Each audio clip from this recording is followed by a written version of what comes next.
Tim SAR gabungan kembali menemukan satu jenazah korban kecelakaan pesawat ATR 42500 di lereng Gunung Bulu Saraung di Kabupaten Pangkep, Sulawesi Selatan. Korban perempuan yang diduga pramugari ditemukan tersangkut di semak-semak di samping air terjun pada kedalaman sekitar 600 meter dari puncak gunung.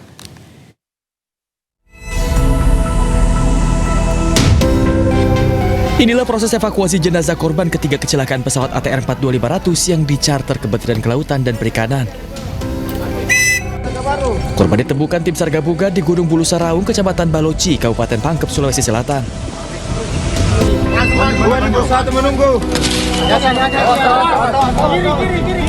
Jenazah ditemukan tersangkut di kayu dan semak-semak di sekitar air terjun dengan jarak sekitar 600 meter dari puncak gunung. Di lokasi tim SAR juga menemukan pakaian perempuan yang diduga milik korban. Evakuasi dilakukan menggunakan metode vertical rescue dengan sistem tali dan katrol.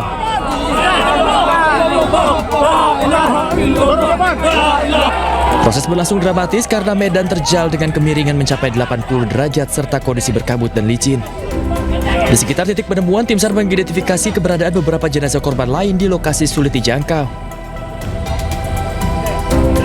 Untuk jarak daripada korban lainnya itu untuk yang berada di sisi kanan. Jadi karena ini air terjun, kemudian di sisi kanan ini korban perempuan ditahan oleh pinggiran semak. Kemudian sekitar 40 meter ke kanan itu ada korban laki-laki. Kemudian di sisi air terjun sebelah kiri ada 4 korban. Betul, karena peralatan yang kami bawa juga ada tadi itu pembungkus latex begitu ya Pak ya. Penggunaan hanya satu, jadi kami hanya mengevakuasi satu. Sementara untuk korban lainnya sudah diamankan oleh dari tim Elang 1 sampai Elang 5, itu dari tim 700 unit 700 itu sementara sudah dimasukkan ke kantung oren mayat, sudah digantung di pohon untuk menghindari dingin dan juga dimakan hewan-hewan demikian. Selanjutnya, jenazah korban ketiga dibawa ke Bidokes Polda Sulawesi Selatan di Makassar untuk proses identifikasi lanjutan. Hingga saat ini 8 orang dilaporkan tewas dalam kecelakaan tersebut. 3 jenazah telah dievakuasi, sementara pencarian korban lain masih berlanjut di medan ekstrim di Gunung Bulu Saraung. Dari Kabupaten Pangkep, Sulawesi Selatan, Udin Syahrudin, A-News melaporkan. Pemirsa, tim SAR kembali menyerahkan satu jenazah korban kecelakaan pesawat ATR 42500 yang ditemukan di lereng Gunung Bulu Saraung, Kabupaten Pangkep, Sulawesi Selatan. Jenazah yang ditemukan di bawah bagian ekor pesawat dievakuasi ke Rumah Sakit Bayangkara Makassar untuk diidentifikasi.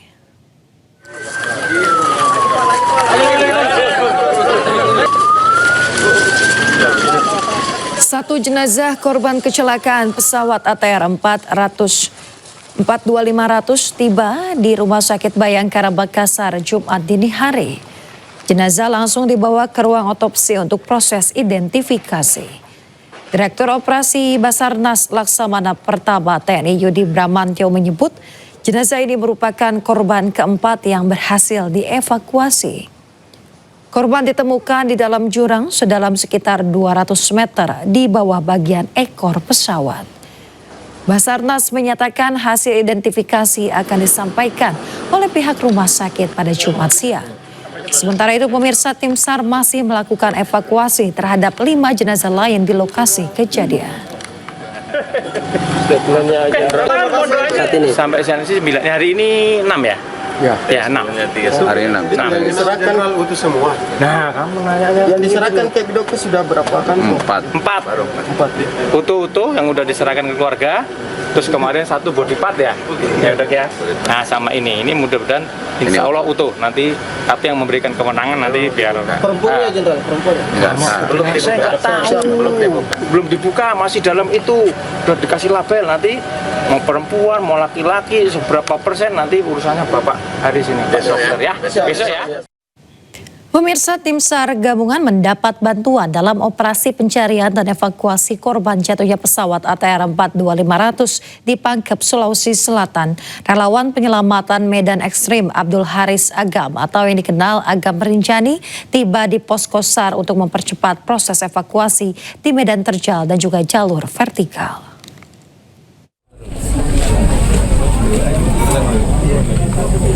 Abdul Haris Agam atau dikenal Agam Rinjani tiba di posko SAR Desa Tompobulu, Kecamatan Baloci, Kabupaten Pangkep. Kedatangan Agam untuk memberikan bantuan teknis evakuasi khususnya di medan terjal dan jalur vertikal pegunungan Bulu Saraung. Agam dan tim ditempatkan di pos 9 yang merupakan jalur utama vertikal dengan sasaran utama proses pencarian dan evakuasi korban. Jadi kami ikut saja koordinasi dari teman-teman Basarnas, bagaimana strateginya kami ikut membantu di khususnya vertical rescue. Kami bawa tim bertiga, ada Tio Survival, ada Kribo, bergabung sama teman-teman Korpala dan Taman Nasional Bulu Saraung. Ini lagi rejim ke bawah, teman-teman lagi menarik ke atas, oke? Kamis sore, di laman Instagramnya Agam menunjukkan proses evakuasi vertikal yang sedang dilakukannya. Menurutnya kondisi medan yang sangat terjal dan kabut tebal, serta hujan jadi tantangan berat dalam evakuasi. Jadi seperti ini kondisi di puncak kabut sudah berapa hari. Wajar lah kalau evakuasi sulit dilakukan.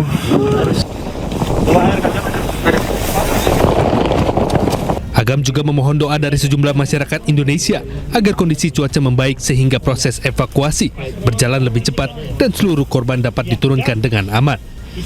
Dari Pangkep, Sulawesi Selatan, Udin Syarudin, iNews melaporkan. Pemirsa, jenazah Deden Maulana, salah satu korban jatuhnya pesawat ATR 42500 dimakamkan di kampung halamannya di Garut, Jawa Barat. Isak tangis keluarga mewarnai upacara kedinasan di TPU Mekarwangi.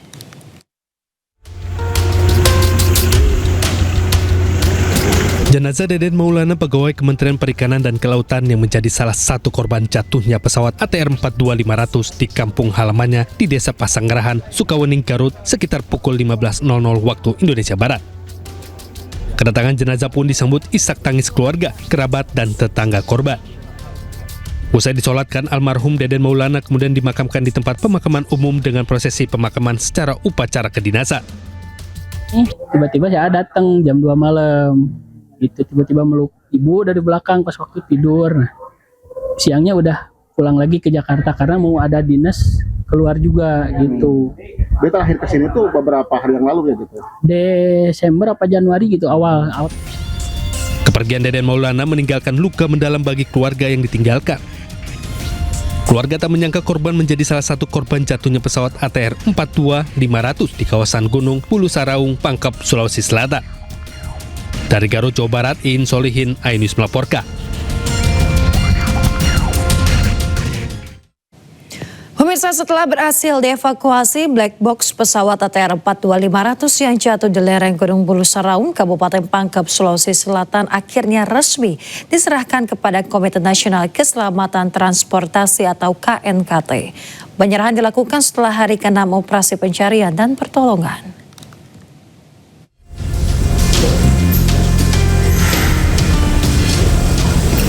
Setelah berhasil dievakuasi dari lereng Gunung Bulu Saraung, Kabupaten Pangkep, Sulawesi Selatan, black box pesawat ATR 42500 resmi diserahkan oleh Basarnas kepada Komite Nasional Keselamatan Transportasi atau KNKT. Black box pesawat terdiri dari 2 perangkat utama, yakni Cockpit Voice Recorder atau CVR yang merekam seluruh suara di dalam kokpit termasuk komunikasi antar awak pesawat dengan petugas pengatur lalu lintas udara atau ATC. Perangkat kedua adalah Flight Data Recorder atau FDR yang menyimpan data teknis penerbangan dengan puluhan parameter, diantaranya ketinggian, kecepatan, arah terbang, serta kondisi teknis pesawat selama penerbangan. Benar bahwa yang di hadapan kita ini adalah black box. Dengan penemuan black box ini, mudah-mudahan dari teman-teman yang dipimpin oleh Kepala KNKT bisa bekerja lebih cepat untuk melakukan assessment, evaluasi terhadap kejadian kecelakaan. Setelah serah terima, seluruh proses penyelidikan dan investigasi kecelakaan pesawat ATR 42500 sepenuhnya menjadi kewenangan KNKT. Jadi black box ini ada 2 jenis. Satu, cockpit voice recorder berisi rekaman suara, yaitu ada di dalamnya ada 4 channel. Channel pertama adalah komunikasi antara pesawat dengan menara pengawas atau ATC. Channel kedua adalah komunikasi antara pilot. Channel ketiga adalah komunikasi dari kokpit ke cabin. Channel keempat adalah voice, suara yang ada di dalam kokpit itu akan terdengar. Dan Usai serah terima black box akan dibawa ke Jakarta, Kepala KNKT menyebut proses analisis data memerlukan waktu sekitar 5 hingga 10 hari. Hal ini dilakukan untuk memastikan keakuratan data dan kesimpulan hasil investigasi. Dari Makassar, Sulawesi Selatan, Wahyu Ruslan, Ainus melaporkan. Pemirsa, harapan keluarga co-pilot pesawat ATR 42500 yang jatuh di Gunung Bulu Saraung, Kabupaten Pangkep, Sulawesi Selatan muncul setelah data smartwatch milik Farhan Gunawan viral di media sosial. Namun tim SAR dan Basarnas mengklarifikasi bahwa data tersebut tidak dapat dijadikan dasar operasi pencarian. Setelah kejadian jatuhnya pesawat ATR 42500 di kawasan Gunung Bulu Saraung, Kabupaten Pangkep, Sulawesi Selatan, keluarga co-pilot mengungkapkan smartwatch milik Farhan masih terpantau aktif dan menunjukkan adanya pergerakan langkah kaki. Data pergerakan ini terpantau dari ponsel Farhan yang terhubung dengan smartwatch milik Farhan. Menanggapi hal ini, Kepala Basarnas, Marsikal Madya Muhammad Syafi'i, menegaskan jika data pergerakan langkah kaki yang terdeteksi pada smartwatch co-pilot bukanlah data real time atau aktivitas setelah kecelakaan pesawat ATR 42500, melainkan rekaman aktivitas beberapa bulan lalu saat korban berada di Yogyakarta. Pihak Basarnas menegaskan bahwa data tersebut tidak dapat dijadikan dasar operasional dalam penentuan titik pencarian.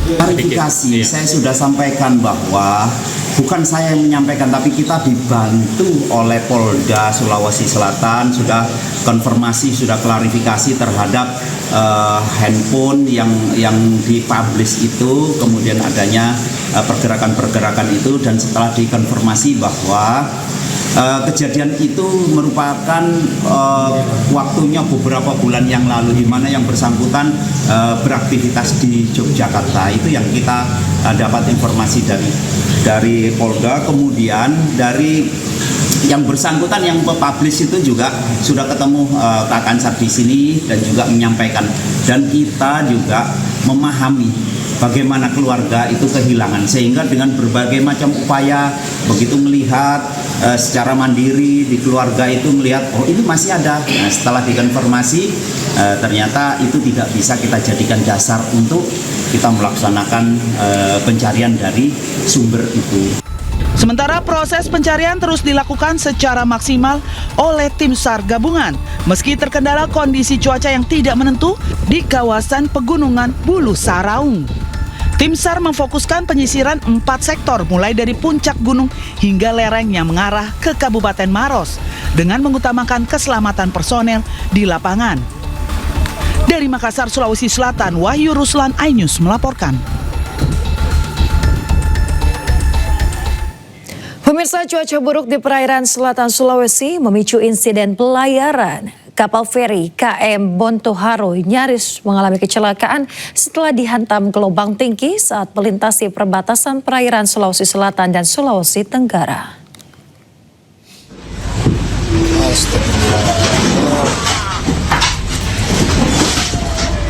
Video amatir penumpang menunjukkan saat kapal feri KMP Bontoharo terombang-ambing di tengah laut. Ombak tinggi dan angin kencang membuat kapal oleng. Sejumlah kendaraan di atas kapal saling berbenturan. Beberapa truk mengalami kerusakan. Muatan barang di dalam truk terlempar dan berjatuhan ke lantai kapal. Meski sempat menghadapi cuaca buruk, kapal feri itu akhirnya tiba dengan selamat di pelabuhan Sikeli. Kepala BMKG wilayah Makassar mengingatkan masyarakat, khususnya pengguna jasa transportasi laut, untuk lebih waspada terhadap cuaca buruk. Tidak ada laporan korban jiwa dalam insiden ini dan kerugian masih dalam pendataan. Tim Liputan Ainus melaporkan. Pemirsa, hujan yang melanda Jakarta sejak Kamis pagi hingga sore membuat sejumlah permukiman warga terendam banjir. Ketinggian banjir bahkan bervariasi dari 1 hingga 1,5 meter.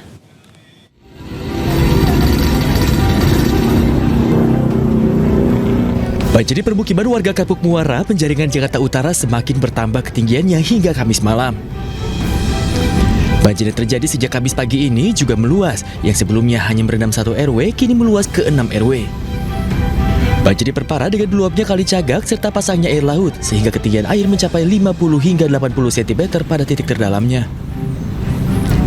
Warga yang akan melakukan aktivitasnya di malam hari terpaksa menerjang banjir hingga sepeda motornya mengalami mati mesin.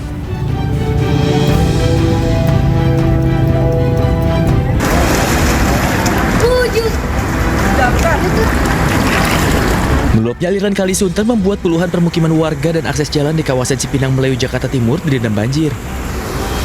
Kali Sunter meluap akibat hujan deras yang melanda wilayah Jakarta pada Kamis pagi hingga malam. Sejumlah warga yang hendak pulang ke rumah usai bekerja terpaksa harus berjalan kaki dan meninggalkan kendaraannya di tempat yang lebih tinggi. Hingga saat ini warga belum mengungsi, namun apabila ketinggian air melebihi 150 cm, warga akan diarahkan untuk mengungsikan diri ke tempat pengungsian di Universitas Borobudur.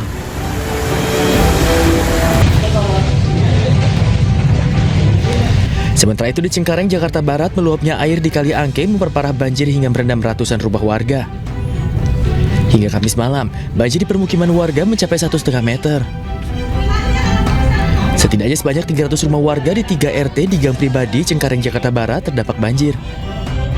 Ketinggian banjir di lokasi bervariasi, mulai dari 60 cm hingga 1,5 meter.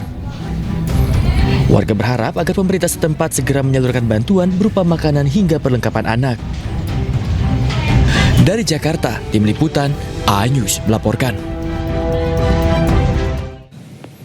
Pemirsa, banjir yang sempat surut di Kompleks Perumahan Pondok Karya, Mampang Perapatan, Jakarta Selatan kembali merendam pemukiman warga pada pukul 1 dini hari. Ketinggian air terdalam mencapai 60 cm.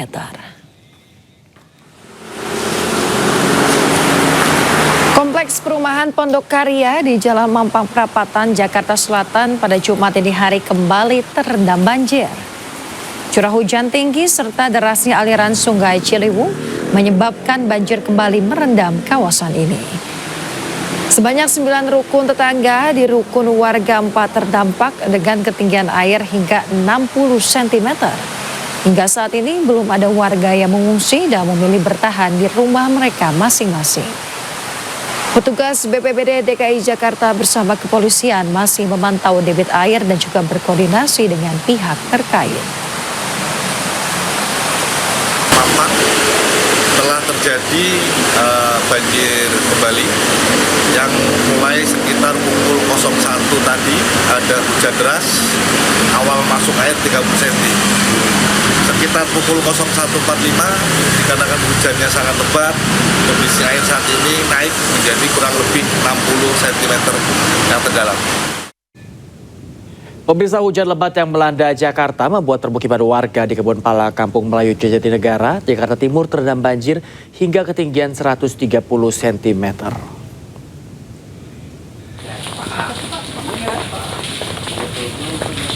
Permukiman warga di Kebun Pala, Kampung Melayu, Jatinegara, Jakarta Timur masih terendam banjir hingga Jumat dini hari. Luapan air dari Sungai Ciliwung membuat ratusan rumah dan jalan di permukiman warga terendam banjir. Setidaknya ada sebanyak 500 kakak yang rumahnya terdampak banjir dengan ketinggian air 40 cm hingga 130 cm.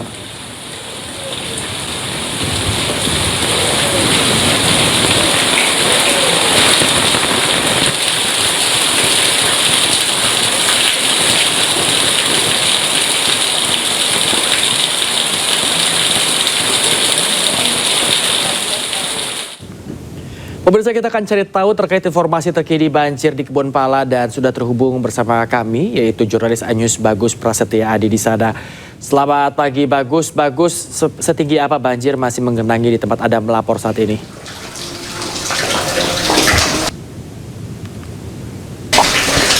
Baik, selamat pagi Bayu dan Permisa. Dapat kami informasikan hujan lebat yang melanda Jakarta hingga Jumat pagi hari ini membuat pemukiman warga Kebonpala, Kelurahan Kampung Melayu, Kecamatan Jatinegara, Jakarta Timur masih terendam banjir.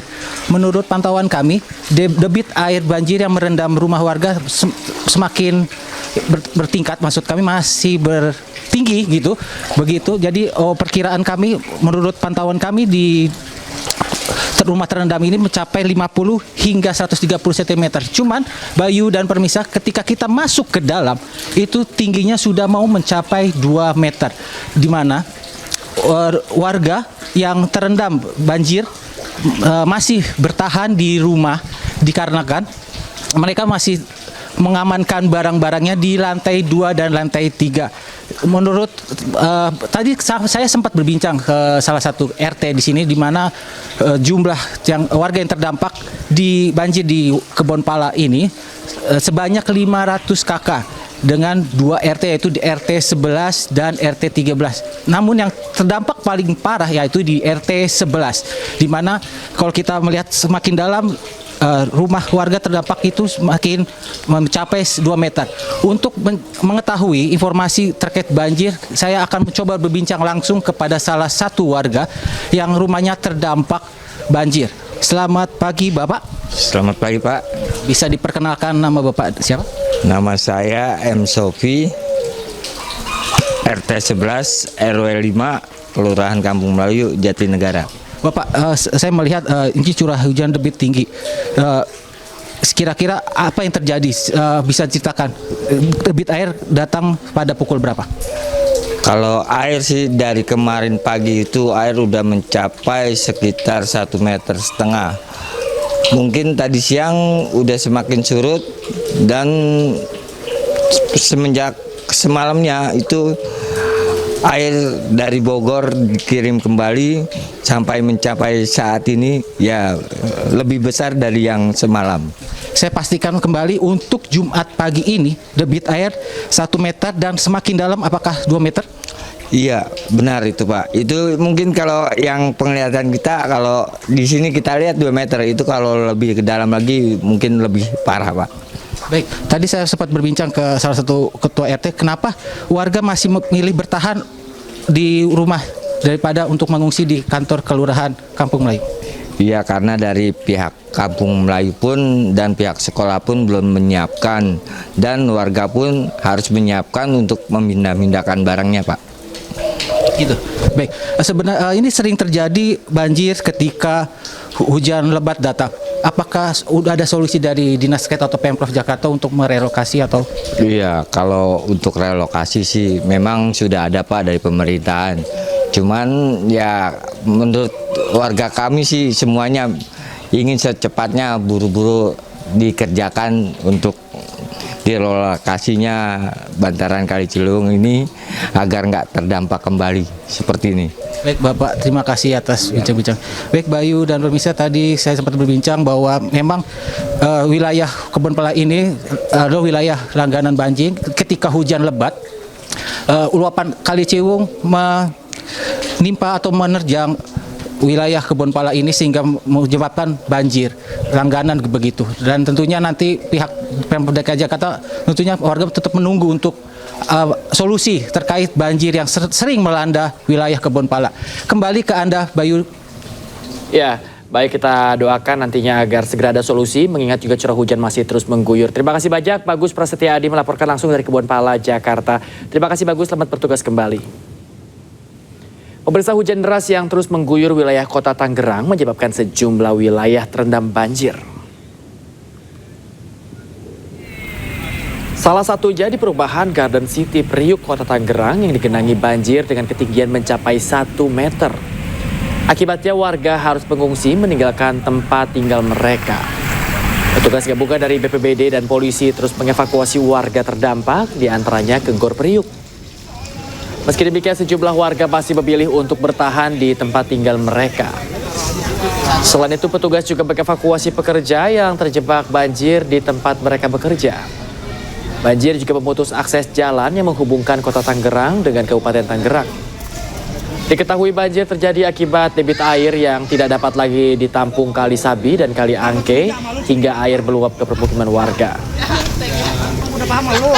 bagi yang sudah mengungsi itu ke GOR di Kecamatan Priok, dan tadi tercatat hampir 40 lebih jiwa yang sudah ada di GOR Priok, dan beberapa sedang himbau jika memang air masih terus naik. Pemirsa, 200 rumah di perumahan Pondok Maharta, Pondok Aren, Tangerang Selatan, Banten terendam banjir hingga setinggi 40 cm. Petugas dari BPBD pun hingga kini terus mengevakuasi warga ke tempat yang lebih tinggi.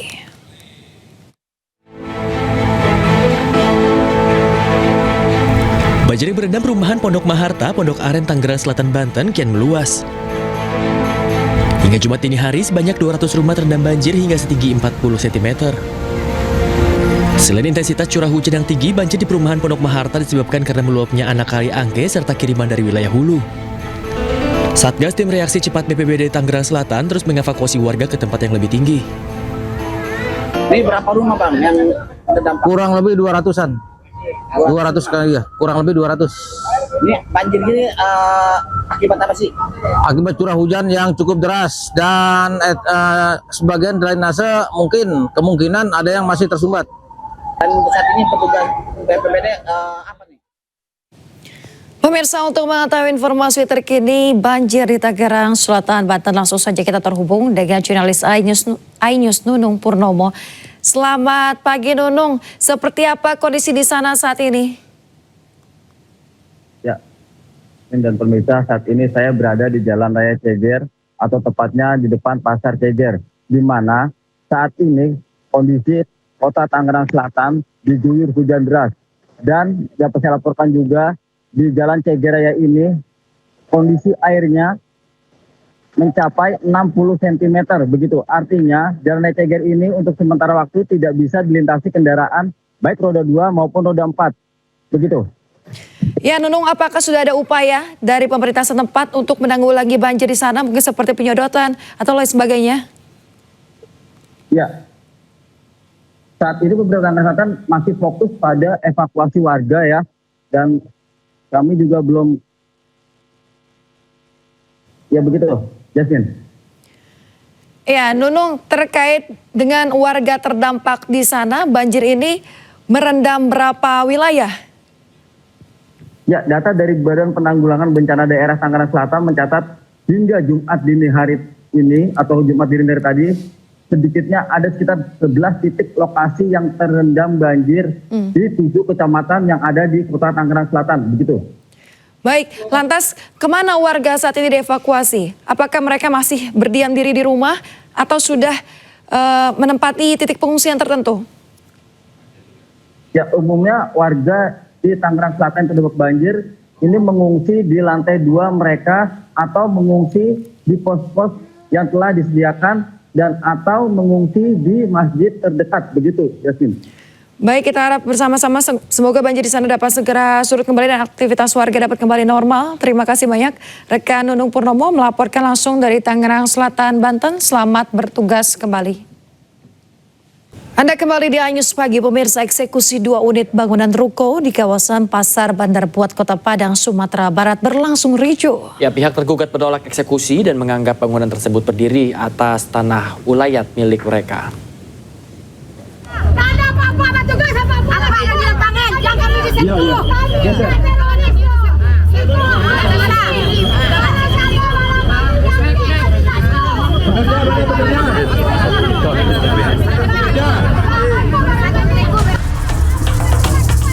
Kericuhan mewarnai eksekusi bangunan ruko di Pasar Bandar Buat, Padang, Sumatera Barat.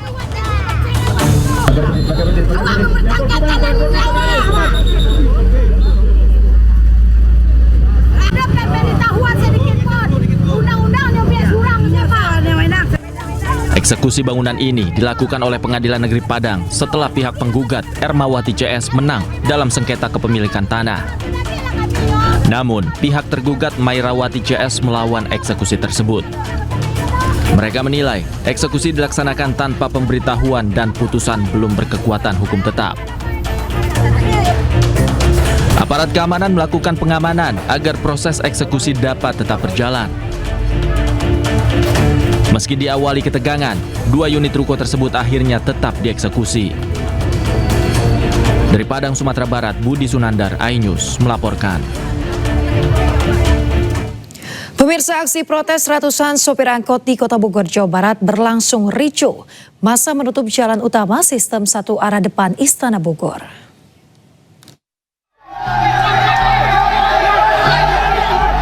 Keributan pecah saat massa sopir angkot memblokir paksa jalur depan Istana Presiden di Kota Bogor, Jawa Barat. Massa terlibat keributan dengan polisi.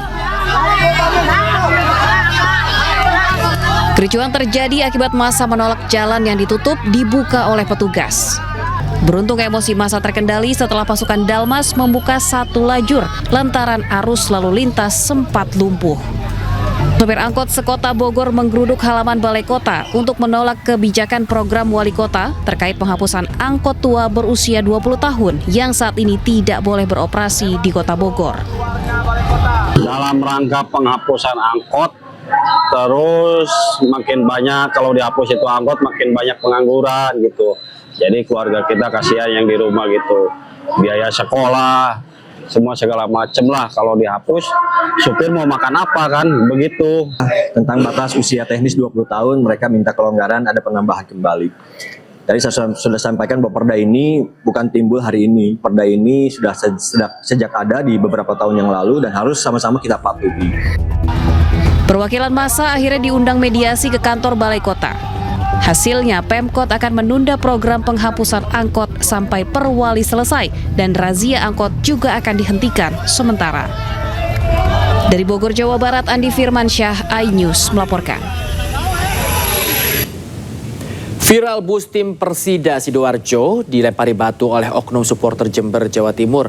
Atas kejadian tersebut, pemirsa, manajemen dan panitia pelaksana Persid Jember menyampaikan akan permohonan maaf.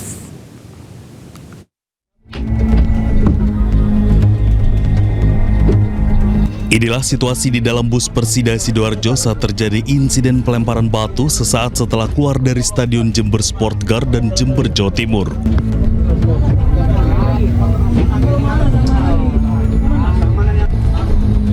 Para penumpang di dalam panik dan berlindung menjauhi jendela bus untuk menghindari lemparan batu. Kondisi bus pemain Persida ini. Kondisi bus. Pihak yayasan, manajemen, dan Panpel Persid Jember menyatakan penyesalan atas insiden pelemparan batu klub Persida Sidoarjo. Meski terjadi di luar area stadion, mereka menegaskan komitmen untuk melakukan evaluasi menyeluruh agar kejadian serupa tidak terulang. Baik, kami atas nama yayasan, manajemen, dan Panpel meminta mohon maaf yang sebesar-besarnya bahwa insiden yang terjadi pelemparan bus klub Persida Sidoarjo itu terjadi di luar stadion. Pihak manajemen juga mengimbau supporter untuk menjunjung tinggi sportivitas. Supporter diminta mendukung tim dengan cara yang positif dan bermartabat demi menjaga nama baik klub dan daerah. Dari Jember, Bambang Sugiarto, iNews melaporkan. Presiden Prabowo Subianto melakukan pertemuan dengan Raja Charles III di London, Inggris, Rabu waktu setempat. Pertemuan tersebut berfokus pada kerjasama di bidang lingkungan dan konservasi alam. I brought it here.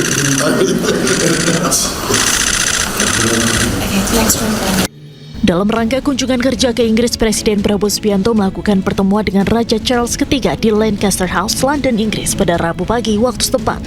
Keduanya bertemu dalam acara pertemuan dengan filantropi lingkungan Indonesia Inggris yang menjadi salah satu agenda lawatan Presiden Prabowo di Inggris. Selanjutnya, Prabowo dan Raja Charles menggelar pertemuan tertutup di Istana St. James, tak jauh dari Lancaster House. Dalam pertemuan tersebut, Presiden Prabowo dan Raja Charles III membahas sejumlah isu lingkungan, termasuk yang berkaitan dengan konservasi gajah. Inggris berkomitmen untuk bekerja sama dalam membantu memperbaiki ekosistem dan pemulihan 57 taman nasional di Indonesia.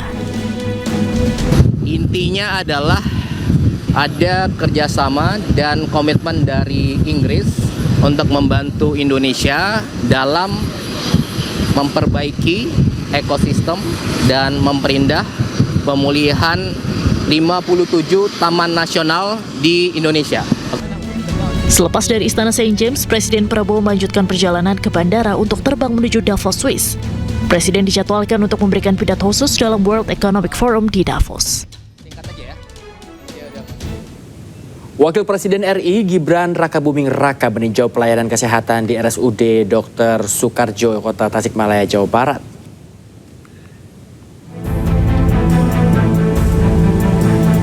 Dalam kunjungan tersebut, Gibran memastikan penguatan fasilitas dan kualitas pelayanan kesehatan bagi masyarakat terus berjalan secara optimal. Wapres juga memantau langsung alur pelayanan pasien mulai dari pendaftaran rawat jalan, pelayanan poliklinik, hingga farmasi. Ia juga melihat sejumlah fasilitas termasuk gedung poliklinik yang masih dalam tahap penyelesaian serta bangunan rawat inap dari sisi luar. Tak hanya itu, Gibran pun berdialog dengan tenaga kesehatan dan menyapa warga yang tengah menjalani pemeriksaan maupun pengobatan.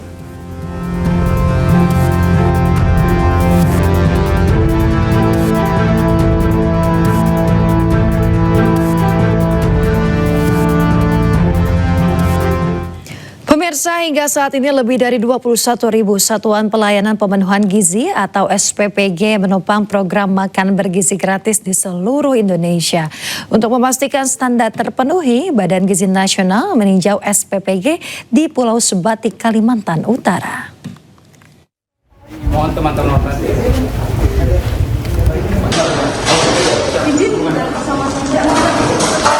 Pemirsa, Kepala Badan Gizi Nasional Dadan Hindayana meninjau SPPG di Tanjung Karang, Kecamatan Sebatik, Kabupaten Nunukan, Kalimantan Utara. Hasil tinjauan menunjukkan fasilitas dapur, sarana pendukung, serta bahan makanan telah memenuhi standar yang ditetapkan Badan Gizi Nasional. Selain meninjau dapur, Dadan juga menyaksikan pelaksanaan makan bergizi gratis di Sekolah Dasar Negeri 001 Sebatik.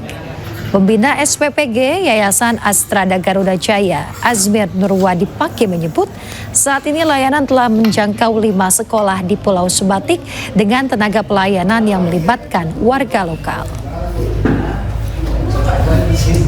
Mitra di sini membangun dengan sangat baik ya, dan bahkan jauh dari ekspektasi saya, dan ini kalau kita sertifikasi mungkin akan masuk ke kelas unggul, dan ini sudah modal yang luar biasa, dan saya ucapkan terima kasih kepada Pak Haji Mumu. Dan adanya program ini, kami di perbatasan pemuda-pemuda berharap diberikan kelancaran. Di Kalimantan, Sebatik ada 3, di Sebatik Induk, Sebatik Utara, dan Sebatik Barat. Menteri Keuangan Purbaya Yudi Sadewa melantik 4 pejabat baru di lingkungan kantor wilayah Direktorat Jenderal Pajak Jakarta Utara. Perombakan pejabat merupakan imbas dari kasus suap pejabat KPP Madya Jakarta Utara yang tengah diusut oleh KPK. Dimohon mendekat ke meja penandatanganan. 4 pejabat yang dilantik antara lain Untung Supriyadi, Untung Supardi sebagai Kepala Kantor Wilayah DJP Jakarta Utara, Gorga Parlaungan sebagai Kepala KKP Madya Jakarta Utara, Andika Arisandi sebagai pejabat fungsional penilai pajak ahli muda KPP Madya Jakarta Utara, dan Hadi Suprayitno sebagai Kepala Saksi Pengawasan 3 KPP Madya Jakarta Utara. Purbaya menegaskan pergantian Kepala Kanwil DJP Jakarta Utara tetap dilakukan meski pejabat sebelumnya belum terbukti terlibat dalam kasus suap bawahannya. Namun rotasi tetap dilakukan agar atasan tidak lalai dalam mengawasi bawahannya.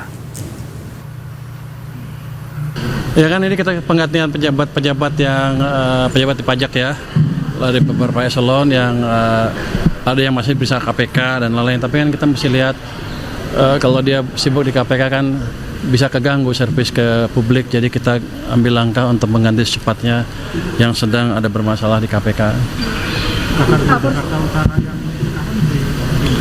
Ya dipindah, ya diganti, diistirahatkan dulu sementara, dirumahkan, nanti kita cari jabatan yang pas untuk beliau. Walaupun dia nggak terlibat langsung kan sebagai Kakanwil, dia mesti bertanggung jawab dengan apa yang terjadi di bawahnya. Saya ini hanya ingin memberikan message kepada para pejabat pajak yang di atas bahwa kalau anak buahnya ada ngaco-ngaco dan mereka tidak mendeteksi apa-apa, bukan berarti mereka bisa lepas dari tanggung jawabnya. Ini hanya konfirmasi ke para pejabat pajak bahwa mereka harus mengendalikan orang-orang. Pemirsa, sebuah produsen gawai ternama di tanah air meluncurkan seri ponsel terbarunya. Ya, selain dilengkapi dengan kecerdasan buatan atau AI, ponsel ini juga unggul dalam ketahanannya.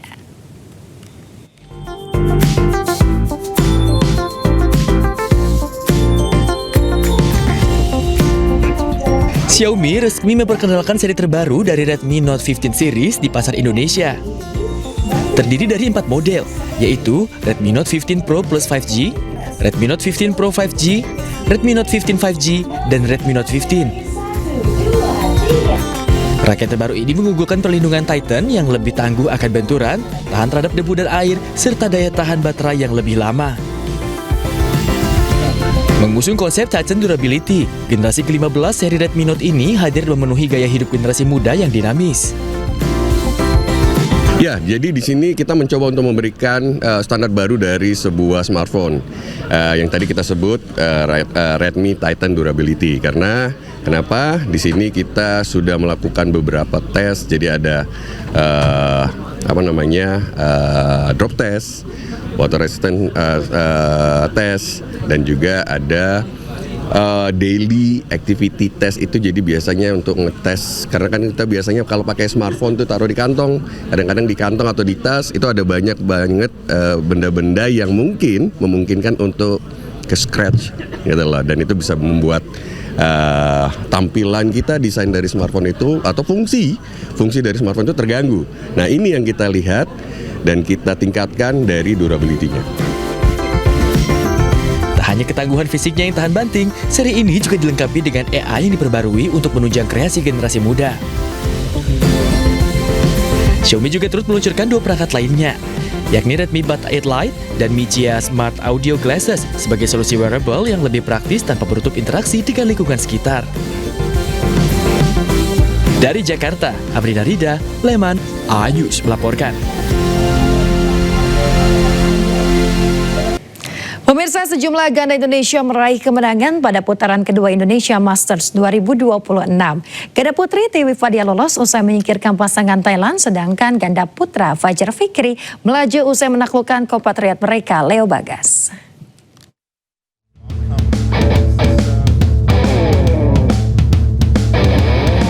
Ganda putri Indonesia Amalia Cahaya Pratiwi dan Siti Fadia Silva Ramadanti belum terbendung pada 16 besar Indonesia Masters 2026 di Istora Senayan, Jakarta.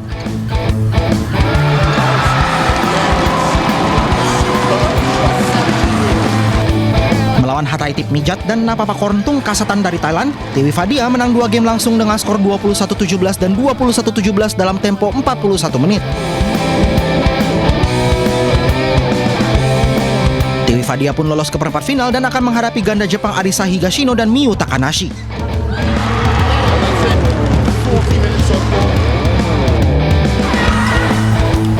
Sementara dari ganda putra, Fajar Alfian dan Muhammad Sohibul Fikri melangkah ke perempat final usai menaklukkan rekan senegara mereka Bagas Maulana dan Leo Roli Karnando.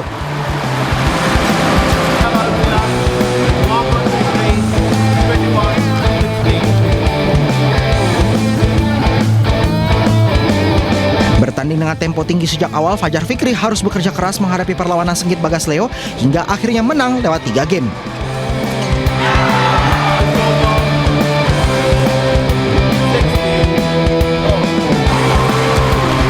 Fajar Fikri menang 21-16, 18-21 dan 21-13 untuk melaju ke 8 besar dan akan melawan ganda Indonesia lainnya Raymond Indra dan Nicolaus Joaquin.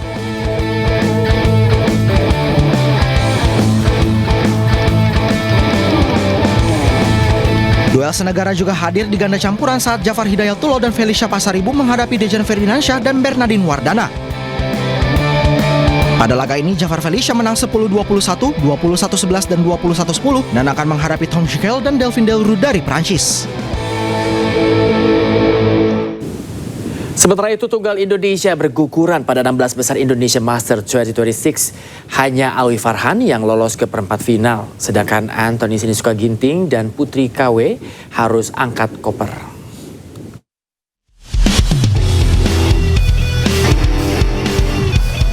Tunggal putra Indonesia Awi Farhan meraih kemenangan pada 16 besar Indonesia Masters 2026 di Istora Senayan, Jakarta.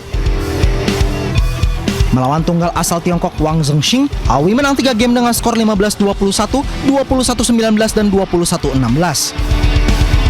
Di perempat final, Awi akan menantang tunggal dari Jepang, Yushi Tanaka.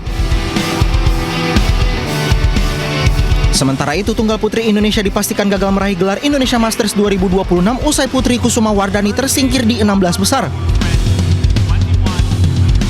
Putri kalah 3 game dari tunggal asal Taiwan Huang Yusun dengan skor 17-21, 21-19, dan 17-21.